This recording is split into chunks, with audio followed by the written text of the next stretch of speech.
everyone, and welcome to the 56th episode of Slime Time, the official Dragon Quest Dragon's Den podcast.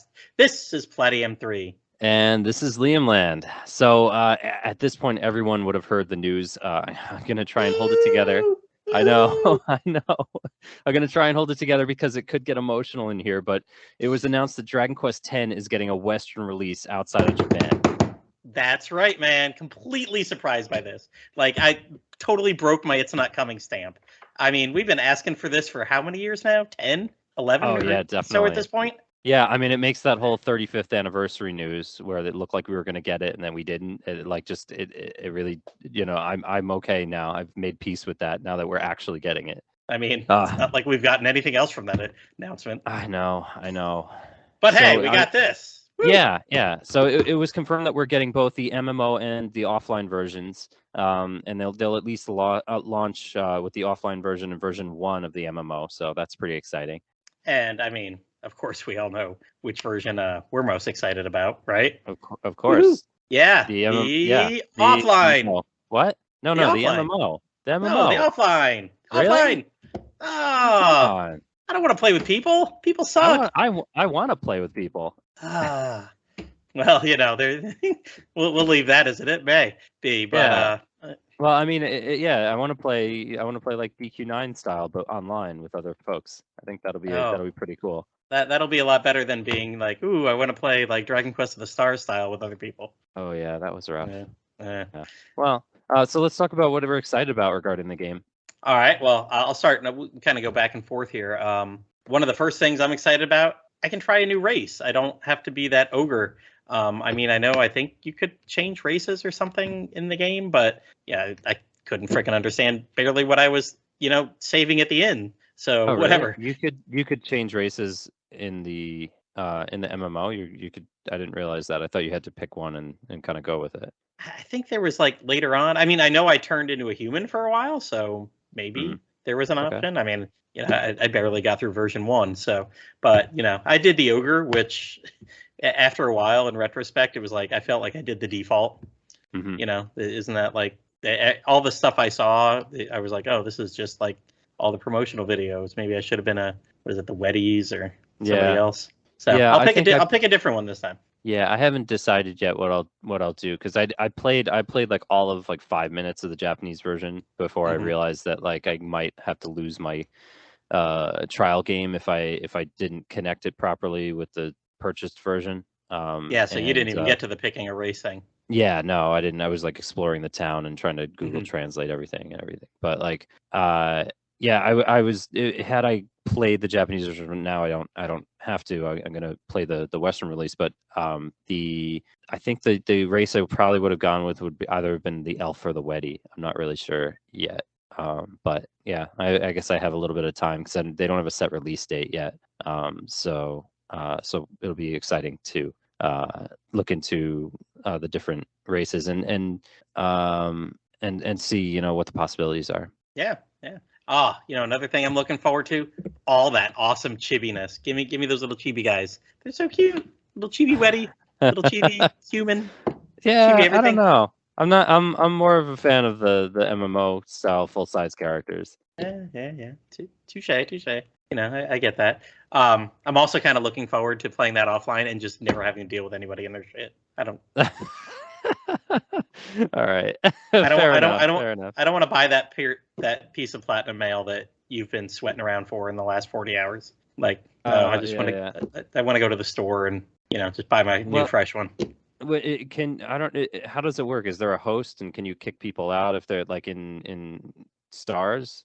Are you able to like boot people if they're being jackasses? I mean, you're all just online in one community. Huh. I don't know if you can like hide yourself from somebody. I mean, when I was playing, there were just people walking around, and you'd see a little like icon over their head, so that you could tell they're not the NPC. They're people going about their business. And it was funny. You'd go up to like the inn, or you'd go up to buy something, and you'd see like 7 people all gathered around, just standing there. Yeah. So that's one of the things that I doing all the events, but also hanging out in game. I remember lots of screenshots and footage, over the years of people gathering and just kind of hanging out. And that's that's kind of a cool thing, like just creating one of those almost like a meta hangout. So I'm looking forward to that.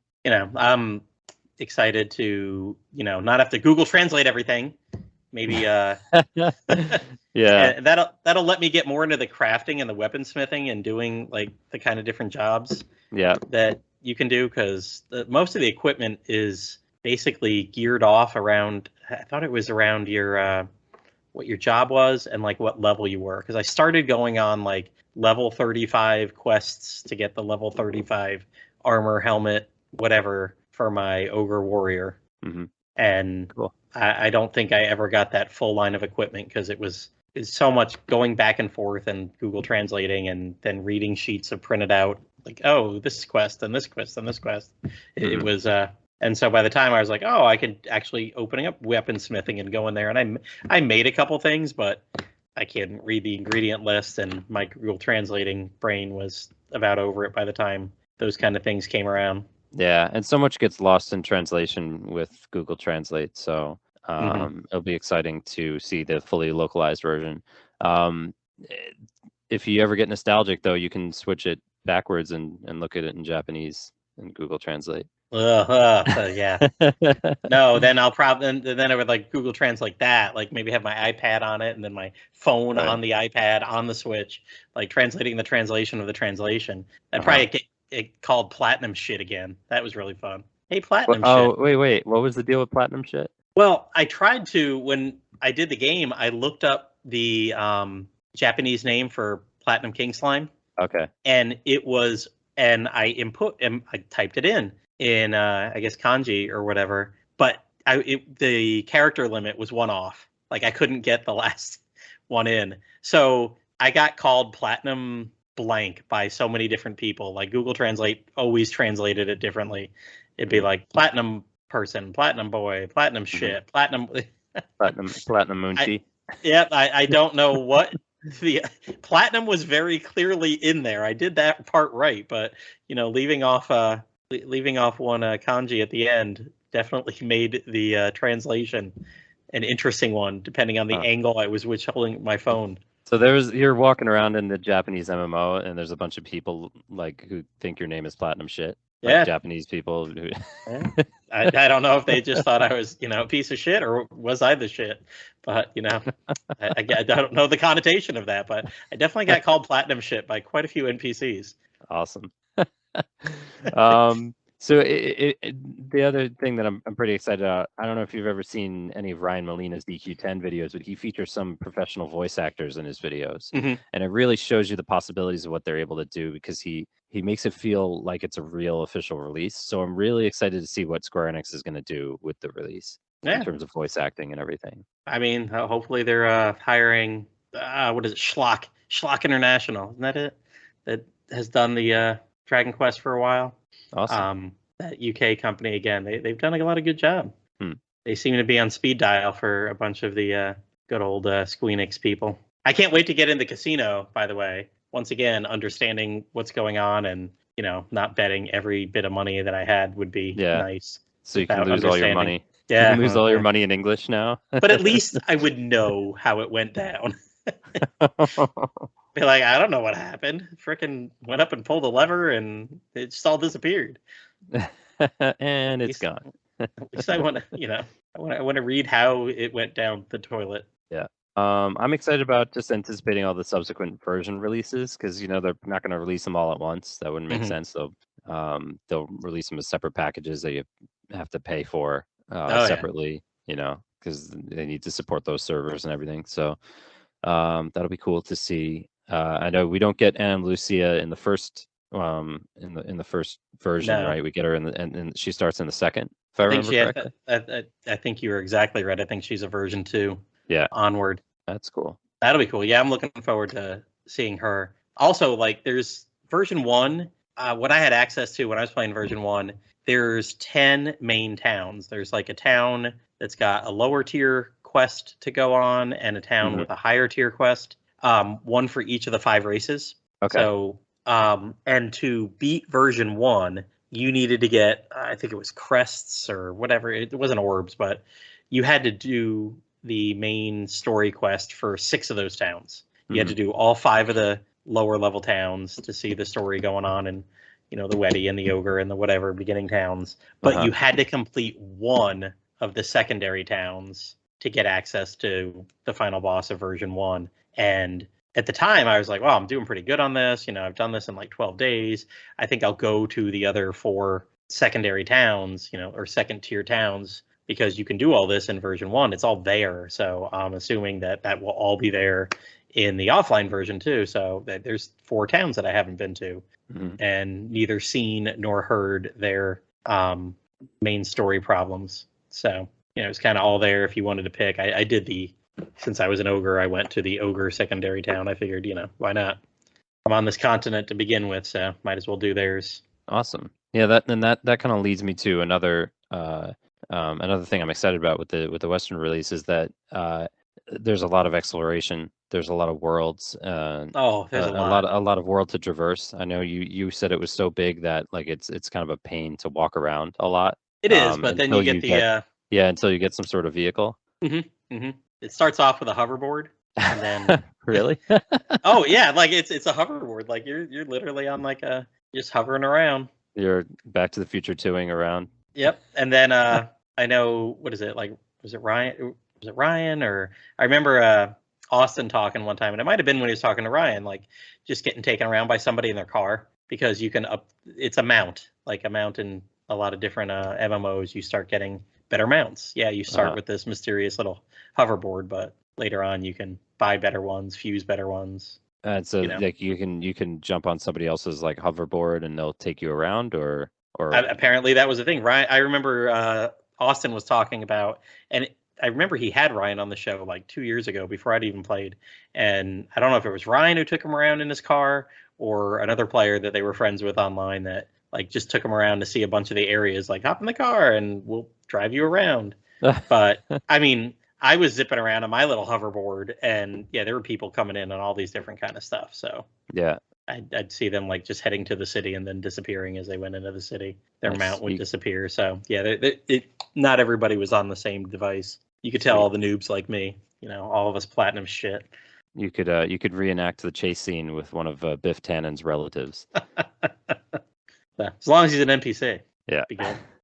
I can't think of anything else that I'm really excited about. I'm just excited in general to be able to play it, and just for everybody else to be able to play it as well. Oh, I guess other people are nice, but I just can't wait to play it myself. So yeah, well, the offline version is going to add something different too. So I mean, even if you played the MMO and you just want to try the offline version, maybe I'll go back and forth a little bit. Yeah, at least there's something new, to entice the players who've played it previously. So yeah, maybe this was part of the reason the whole offline got delayed in Japan. Kind of slow it down a bit, get that English translation tightened up, and to us. Maybe some voice acting. Oh yeah. I mean that takes extra time. You gotta all the party chat and. Well, the party chat and for the MMO would just be you talking to your buddies. They don't have to invent that. Yeah. There's a couple 100,000 users that invent that daily. Right. There's probably less dialogue than in all of Dragon Quest VII as a result of that. I'm telling you, there's some large stretches of empty land. And yeah. I mean, the towns were quite large. Towns had a lot more to do in them than a typical Dragon Quest town, but yeah, one of the things I always remember in talking with Namaria about this is that each version is the size of a full Dragon Quest game. So if you figure like there's 6 versions now, so that's like 6 Dragon Quest 11s. Yeah, is that right? Like like I said, in terms of like the landscape and everything. Oh, the landscape definitely, and yeah, I mean there were 10 large cities minimum that each had big plot points in the version 1. So, I mean, not all of them did you have to do, but like I said, because you only had to do 6 out of the 10, but that was all there for version 1. And I mean, gosh, think about 10 Endors and all the stuff that you had to do there in Dragon Quest 4, or 10 Endor, islands in Dragon Quest 7 would have been plenty. Yeah, Endor the castle, the kingdom, and not Endor the planet full of Ewoks. Correct. That was not in Dragon Quest 4. The moon. Yeah. It's the moon and the planet. So confusing. All right. Star Wars shit to go with our platinum shit. Anything else regarding the release? No, I'm just glad we could get together. Here the night of the big notice, get this up for everybody to share in our joy. Kind of like the whole 35th anniversary celebration. We're right on top of this one. Yeah. Breaking news. Yeah, news completely broke. It's amazing. I can't wait. Yeah. So, well, I guess it's time to go into our spiel here. That's it for this episode of Slime Time. Our esteemed thanks to Yuji Horii, Triangle Enix, and the Dragon Quest brand for taking a chance on us for the full Western release of both the MMO and the offline versions of Dragon Quest X. Thanks, guys. Yeah, absolutely. So we don't use Patreon, but if you do have money and it's just completely burning a hole in your wallet and you'd like to donate anything to the website that's been supporting Dragon Quest fans for over 20 years, stop by the Dragon's Den at woodus.com/den. Click on support this site. Woodus has owned and maintained the Dragon's Den fan site for decades. He personally edits every YouTube version of the podcast, so he fully appreciates any donations to keep the servers running. That's right. Also, there's a bunch of affiliate links there. Of course, he's got the links up already to both the offline and the MMO versions of DQX. You can get it on Amazon. You can buy it on the Squeenix pages. They've got the standard versions, but if you want to go all out, like most of us do, get the collector's editions, those steel books, those little heel slime plushies and everything. Go ahead and visit his site. If you don't want to buy through there, or we encourage you to please pre-order through there. But also, if you don't want to buy through there, if you've already got it pre-ordered or you're just going to pick it up digitally or something, the Den's also got that big old Amazon affiliate at the link at the top. You can click that, buy a refrigerator, buy a used car, buy your sex toys from the Square Enix store, because SQEX never looks more like anything else than that. But Squex toys. Squex toys. Yeah. Squex toys. Yeah, they're little logos. Little doesn't translate well. But right. Click his link, buy whatever you want on Amazon. Doesn't cost you a thing, and he gets like 5 cents. His wife goes crazy over that. Nice. Or it translates really well. Yeah. Depending on, your perspective. All right. So to advertise with us, reach out at slimetimepodcast@gmail.com. If you have any comments or questions for the team, you can find us on Twitter and Instagram at DQSlimetime. Consider joining in tons of Dragon Quest discussions over at our friendly Dragon's Den forums, one of the few remaining forums still around. You can find it from the Dragon's Den main page, or just go to www.woodus.com/forums. You can find me, Pendy, a lot of other rabid DQ fans on the Dragon Questers Facebook group as well. Or come hang out with us and tons of other hardcore Dragon Quest fans on the officially unofficial Dragon's Den Discord server. Yeah. We'd like to thank everyone that made this podcast possible, like Woodus for his support of the series and this podcast, and keeping the Dragon's Den lights on for decades. Thanks to Amanda Lepre and the Descendants of Erdrick for allowing us to use their music for our podcast. Descendants of Erdrick is a video game tribute band from Austin, Texas. Check them out in their album Advent at www.descendantsoferdrick.com or on Twitter at @DofErdrick, and check out Amanda Lepre streaming on Twitch. Our thanks, as always, to Dwayne Bullock, our wonderful graphic artist, DQ fan, for making the awesome artwork cover for this podcast. Dwayne was on the original iteration of Slime Time Podcast like a decade ago at this point. He's been on many of our episodes.